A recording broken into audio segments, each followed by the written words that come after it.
Bismillahirrahmanirrahim. Alhamdulillahirabbil alamin. Wassalatu wassalamu ala al-mab'uts rahmatan lil alamin. Nabiyina Muhammad wa ala alihi wa sahbihi wa man tabi'ahum bi ihsanin ila yaumiddin, amma ba'd. Ini sesi yang kedua dari kajian kita membahas kitab Al-Manzuma Al-Mimiyah fil Wasaya wal Adab Al-Ilmiyah karya Syekh Hafidh Ibn Ahmad Al-Hakami rahimahullahu ta'ala. Kita masih di pendahuluan penulis pada pembahasan yang kedua, syarhu Allah Rabbil Alamin Dil Mulki Dil Malakut Al-Wahid As-Samad Al-Bar Al-Muhaimin Mubdi'il Khalq. Ini penjelasan beberapa nama dan sifat. Baik. Nama-nama dan sifat ini tertera di dalam bait yang pertama dan kedua. Yang pertama adalah nama lafdzul jalalah Allah subhanahu wa ta'ala. Alhamdulillahi, segala puji hanya untuk Allah. Lafdzul jalalah Allah ini adalah al-ismul a'zam, nama yang terbesar. Artinya al-ma'luh, yang diibadahi, bermakna al-ma'bud, bermakna al-ma'bud, mahabbatan wa ijlalan wa ta'ziman, yang diibadahi dengan penuh kecintaan, pengagungan dan pembesaran. Alaha ya'luhu ilahatan, sama dengan abada, ya'budu ibadatan, sama wazan dan artinya. Dan dia adalah nama yang terbesar di dalam Al-Quran. Karena Allah subhanahu wa ta'ala berfirman, walillahil asma'ul husna. Dan milik Allah al-asma'ul husna. Milik Allah nama al-husna. Jadi dalam ayat ini disebutkan bahwa seluruh asmaul husna itu adalah milik Allah. Tidak dikatakan lirrahman al-asmaul husna, tidak dikatakan lirrahim, lilalim, lilghafur. Tapi seluruh asmaul husna kembali kepada nama Allah. Karena itu dia adalah al-ismul a'zam menurut pendapat yang paling tepat di kalangan ulama. Dan dia adalah nama yang selalu berulang. Nama yang selalu berulang di dalam Al-Quran. Dan nama yang paling banyak disebutkan di dalam Al-Quranul Karim. Iya. Sebagian ulama menyebutkan bahwa nama Allah subhanahu wa ta'ala di dalam Al-Quran itu disebut sebanyak 2360 kali. Disebut sebanyak 2360 kali.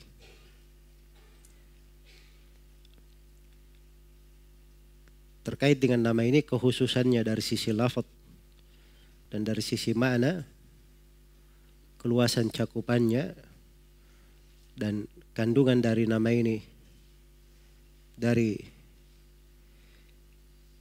sisi lafaz, kemudian dalalah, iltizam dan tadammun sangat luas. Cuman kita isyaratkan terkait dengan penyebutan penulis di sini. Lillahi, nama yang kedua Rabbil Alamin. nama Ar-Rabb. Iya. Dan ini dari Asmaul Husna yang juga banyak berulang di dalam Al-Quran. Banyak berulang di dalam Al-Quranul Karim. Dan orang Arab menggunakan nama Ar-Rabb itu ada 3 penggunaan. Ar-Rabb kadang mereka namakan sebagai Al-Muslih Lisyai, yang memperbaiki sesuatu. Bermana yang memperbaiki sesuatu. Dan Rabb juga kadang bermana Al-Malik, yang maha menguasai, memiliki. Kemudian yang ketiga, Rabb bermana As-Sayyid Al-Muta', tuan atau pemimpin yang ditaati. Iya. Jadi ini 3 penggunaan nama Ar-Rabb secara bahasa Arab yang berjalan di dalam bahasa Arab, sebagaimana yang disebut oleh Ibnul Ambari dan selainnya. Dan Ar-Raghib Al-Asbahani mengatakan Ar-Rabb dalam asalnya At-Tarbiyah. Dan tarbiyah itu adalah memunculkan sesuatu dari sebuah keadaan ke keadaan berikutnya hingga dia sempurna. Dan ini ada makna yang pertama tadi, Al-Muslih Lisyai. Cuma ini pembahasan lain ya. Dan itu banyak disebut di dalam makna-makna Al-Quranul Karim. Iya.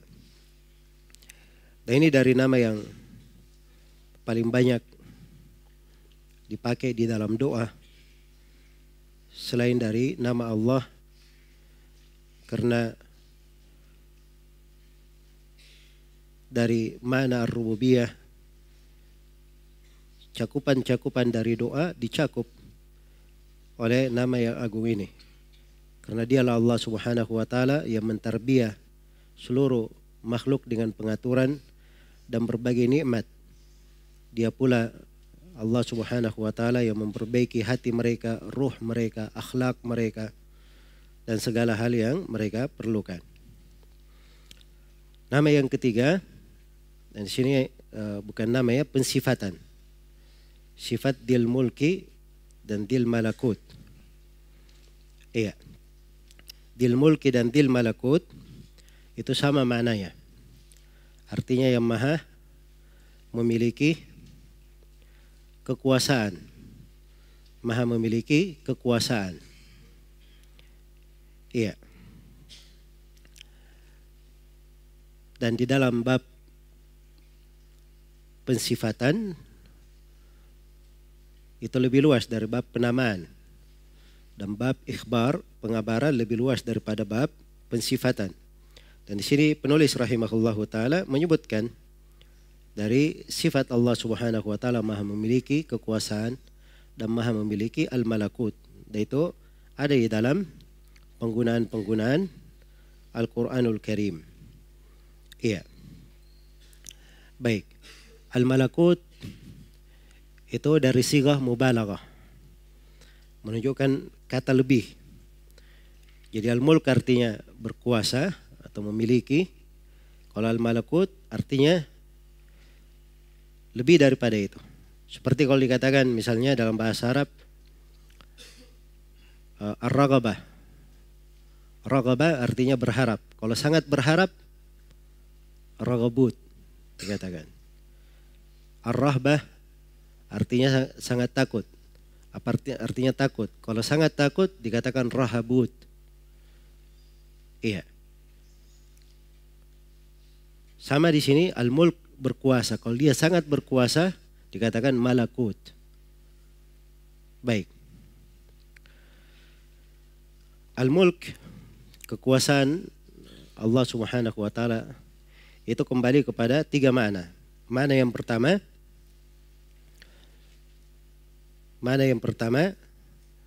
penetapan sifat kepemilikan bagi Allah Subhanahu wa taala dan kekuasaan.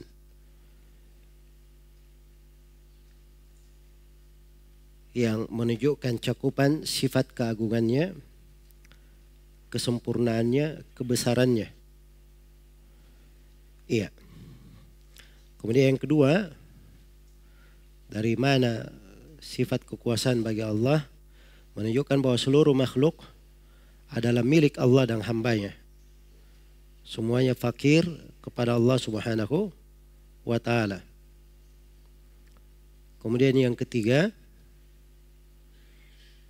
sifat kekuasaan bagi Allah itu menunjukkan bahwa Allah Subhanahu wa taala maha berjalan ketentuannya. Apa yang dia tetapkan itulah yang berjalan, apa yang dia inginkan itulah yang berlaku. Dialah yang memberi, dia pula yang menahan, dia yang merendahkan, dia yang meninggikan, dia yang menghamparkan, dia yang menahan, dia yang menghidupkan, dia yang mematikan, dan selainnya dari makna-makna yang kembali kepada kekuasaannya yang berlaku. Tidak ada yang bisa menahannya, tidak ada yang bisa menolaknya. Di dalam Al-Quran atau di dalam pembahasan Al-Asmaul Husna ada 3 nama yang mengandung sifat ini. Nama Al-Malik yang pertama, kemudian yang kedua nama Al-Malik, kemudian yang ketiga nama Al-Malik. Jadi 3 nama, Malik, Malik, dan apa? Malik. Adapun nama yang pertama di dalam Al-Quran dikatakan Maliki Yaumiddin. Adapun nama Malik, Qul a'udzu birabbin nas, apa? Malikin nas. Adapun nama Malik itu disebut di satu tempat dalam Al-Quran, di akhir surah Al-Qamar. Inda malikin fi maq'adi sidqin inda malikin muqtadir. Iya. Dan maknanya kembali kepada Al-Mulk yang kita terangkan tadi.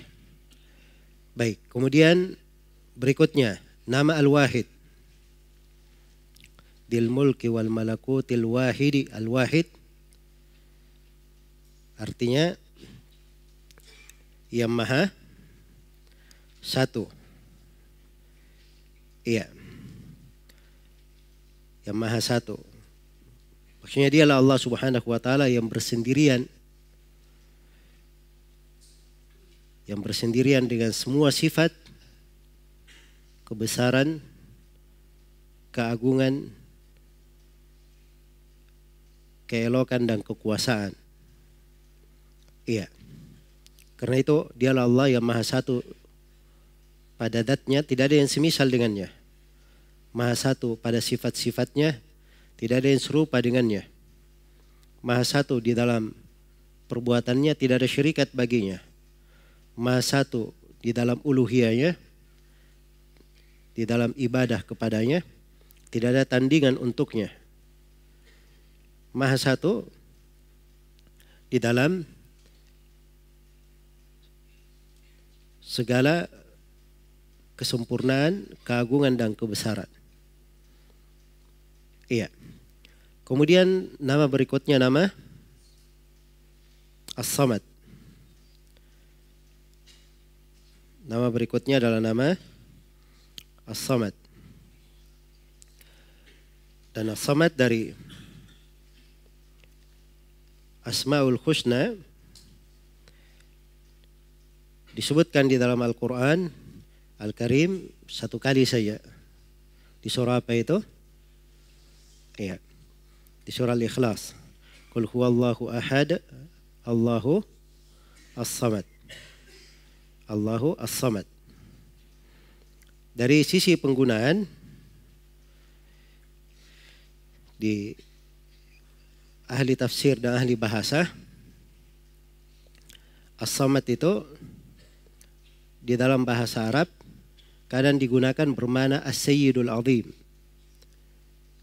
Tuhan yang sangat besar, yang maha besar. Iya.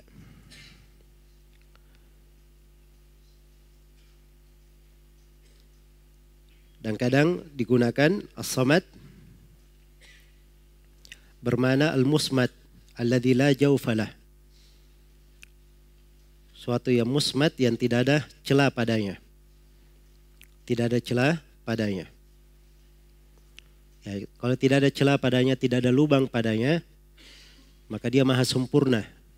Tidak makan, tidak minum, tidak beranak, dan tidak diperanakkan. Dan tidak ada yang keluar darinya sesuatu apapun. Nah, karena itu sebagian ulama ada yang menafsirkan Allahus Samad, dia tafsirkan lam yalid walam yulad, kelanjutan dari ayat. Iya. Dan di antara ulama ada yang mengatakan bahwa as-samad artinya al-musmad al-masmud ilaihi fil hawaij, bahwa dialah yang dimaksudkan pada segala keperluan. Kepadanya lah seluruh makhluk itu bergantung. Kepadanya seluruh makhluk itu bergantung. Baik. Nah, ini seluruh dari makna yang disebut di sini tidak bertentangan ya. Karena Allah Subhanahu wa taala itu adalah Maha Samad, Maha sempurna pada zatnya, tidak beranak dan tidak diperanakkan, tidak makan dan tidak minum. Iya. Dan Allah Subhanahu wa taala adalah As-Sayyid alladhi qad intaha su'daduh, adalah Tuhan yang seluruh kepemimpinan kembali kepadanya. Iya, dia yang maha sempurna di dalam kepemilikannya, maha mulia di dalam kemuliaannya, maha agung di dalam keagumannya, dan maha sempurna di dalam segala hal. Nah, dan yang menafsirkan as-samad juga bahwa seluruh makhluk kembali kepadanya, seluruh makhluk menyandarkan hajatnya kepadanya. Ini juga semuanya ada di dalam bahasa dan tafsir para ulama. Baik. Kemudian nama berikutnya nama apa? Al-Bar. Ya. Nama Al-Bar. Dikatakan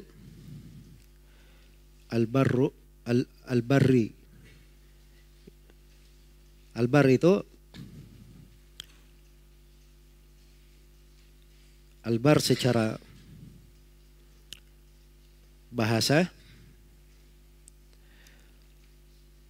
adalah yang berbuat baik kepada makhluk dan memperbaiki keadaan mereka. Memperbaiki keadaan mereka. Ibnu Jarir berkata Al-Bar artinya Al-Latif bi ibadi, yang lembut kepada hamba-hambanya.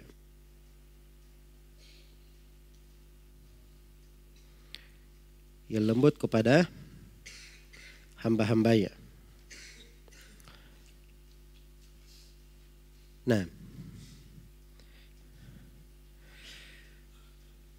baik. Jadi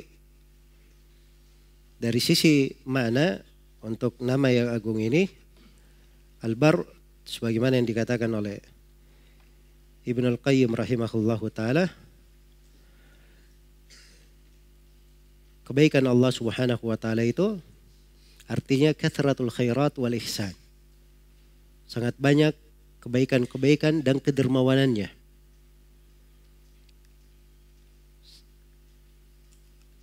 Dan bar itu dua jenis kata Ibnu Al-Qayyim. Ada yang sifat dan ada yang perbuatan. Dialah Allah Subhanahu wa taala yang maha baik, selalu memberikan kebaikan, mencurahkan kebaikan untuk segenap makhluknya. Dan dialah Allah Subhanahu wa taala yang maha baik, maha indah, selalu berada di atas kedermawanan kebaikan. Jadi terkait dengan sifat dan perbuatan. Kemudian berikutnya nama Al-Muhaimin. Iya. Al-Muhaimin ini ada di dalam Al-Quran dari Asmaul Husna. Dari Al-Asma Al-Husna. Disebutkan satu kali saja dalam Al-Quran. Di mana itu? Di akhir surah Al-Hasyr. Al-Mu'minul Muhaimin. Iya. Al-Mu'min Al-Muhaimin. Dan Muhaimin dari asal katanya, ada yang mengatakan dia dari Mu'taman, Mu'aiman. Ya. Yang bermakna yang terpercaya. Dan yang mengatakan Al-Muhaimin itu artinya Ar-Raqib Al-Hafidh, yang selalu mengawasi dan menjaga. Dan yang mengatakan Al-Muhaimin artinya Asy-Syahid, yang maha menyaksikan. Yang maha menyaksikan. Iya. Karena itu datang dalam pensifatan Al-Quran. Allah berfirman, wa anzalna ilaikal kitaba bil haqqi musaddiqan lima yadayhi minal kitab wa muhaiminan alaihi. Dan kami turunkan kepada engkau Nabi Muhammad Al-Quran dengan hak, yang mendahului, yang membenarkan kitab-kitab sebelumnya, dan sebagai muhaimin terhadap kitab-kitab itu. Apa artinya sebagai muhaimin terhadap kitab-kitab? Artinya Al-Quran ini telah mempersaksikan apa yang ada di dalam kitab tersebut. Karena itu seluruh kandungan dari kitab-kitab sebelumnya itu ada di mana? Di dalam Al-Quran. Ada di dalam Al-Quran. Baik. Jadi ini mana muhaimin yang berjalan di kalangan para ulama ahli bahasa dan ahli tafsir. Adapun Syekh Abdurrahman bin Nasir As-Sa'di rahimahullah, beliau berkata Al-Muhaimin artinya Al-Muttali' ala khafaya al-umur wa khabaya as-sudur alladhi ahata bi kulli syai'in ilma. Kata beliau Al-Muhaimin artinya yang maha melihat perkara-perkara yang tersembunyi, maha mengetahui sudut-sudut yang tersimpan di dalam dada, dan ilmunya meliputi segala sesuatu. Iya, jadi seakan-akan beliau tafsirkan Al-Muhaimin lebih mendalam lagi. Ya, tidak keluar ya penafsiran beliau dari makna Asy-Syahid, Ar-Raqib dan Al-Hafidh. Baik. Kemudian yang terakhir, wa mubdi'il khalq min adami. Allah Subhanahu wa taala berfirman dalam Al-Qur'an, Allahu yabda'ul khalqa thumma yu'iduhu thumma ilaihi turja'un. Dialah Allah yang memulai penciptaan makhluk, kemudian mengembalikannya lagi, dan kalian semua akan kembali kepadanya. Nah, ini banyak di dalam Al-Quran, dan itu dari keyakinan, dari akidah yang semuanya telah memahaminya, bahwa dialah Allah Subhanahu wa taala yang mengadakan makhluk ini dari tidak ada menjadi ada. Baik. Min adami, dari tidak ada, asalnya tidak ada, kemudian diadakan. Hal ata 'alal insani hinun minad dahri lam yakun syai'an madhkura. Bukankah telah datang kepada manusia ada suatu dari masa yang mereka itu bukanlah sesuatu yang disebut. Jadi sebelumnya mereka tidak ada, kemudian diadakan oleh Allah Subhanahu wa taala. Baik, pembahasan yang ketiga. Ni'matu ta'limin nasi ma la ya'lamuna wal bayani wal khatti bil qalam. Ada 3 nikmat disebutkan di sini oleh penulis di bait syair yang ketiga. Dalam rangkaian penyebutan sifat Allah, man 'allama an-nasa ma la ya'lamuna wa bil bayani antaqahum wal khatti bil qalami.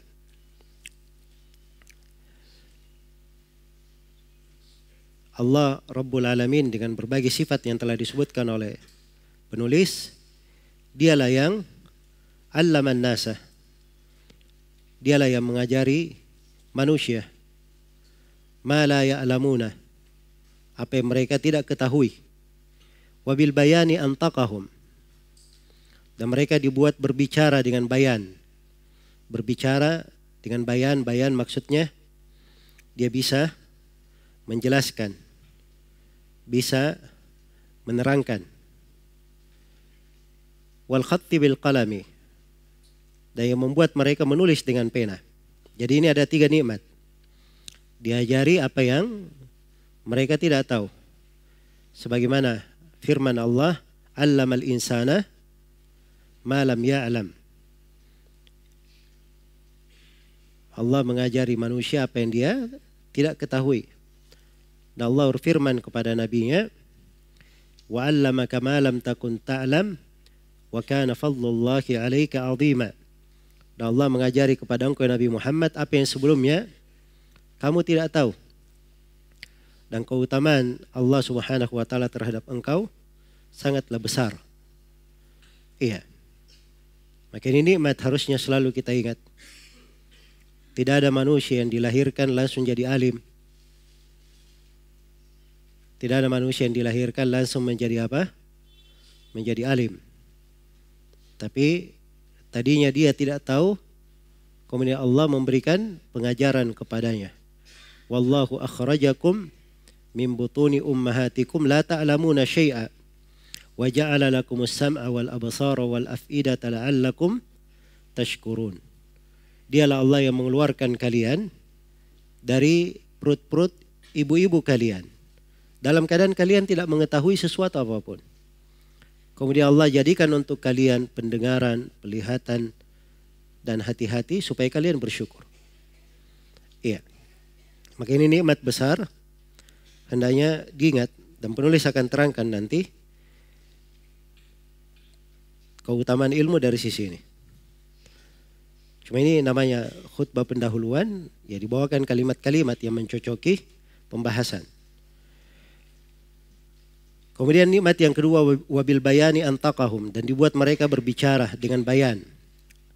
Sebagaimana firman Allah, Ar-Rahman, Allamal Quran, khalaqal insana, apa?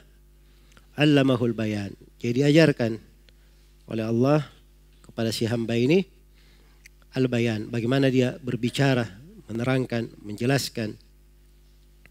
Iya. Sebagaimana manusia bertingkat-tingkat dalam ilmu, demikian pula mereka berjenjang di dalam bayan, penjelasan. Kemudian nikmat yang ketiga, wal khatti bil qalam, yang menulis dengan pena. Menulis dengan apa? Pena. Iya. Dan di surah Al-Qalam, apa di surah Al-Alaq, yang merupakan awal-awal dari Al-Quran yang turun, itu hanya disebutkan nikmat ini saja. Iya. Alladzi 'allama bil qalam. Iqra bismi rabbikal ladzi khalaq. Khalaqal insana min 'alaq. Iqra wa rabbukal akram alladzi 'allama bil qalam. 'Allamal insana ma lam ya'lam. Jadi hanya disebut satu di situ. 'Allama bil qalam. Iya. Mengajarkan dengan pena. Kenapa? Karena tidak tergambar pengajaran dengan pena, ada yang ditulis, sedangkan tidak ada sesuatu yang apa? Akan ditulis. Jadi ketika disebutkan mereka diajari dengan pena, ini sudah mencakup, dia diajarkan untuk berbicara dengan ilmu, dan dia diajarkan menyimpan dari ilmu itu. Ya, kalau sudah ada sesuatu yang tersimpan, ada sesuatu yang bisa dibicarakan, itu baru bisa ditulis. Baru bisa ditulis. Jadi penyebutan nikmat Allah mengajari dengan pena itu mencakup nikmat dia berbicara dan apa? Memiliki, menghafalkan ilmu dan memahaminya. Baik.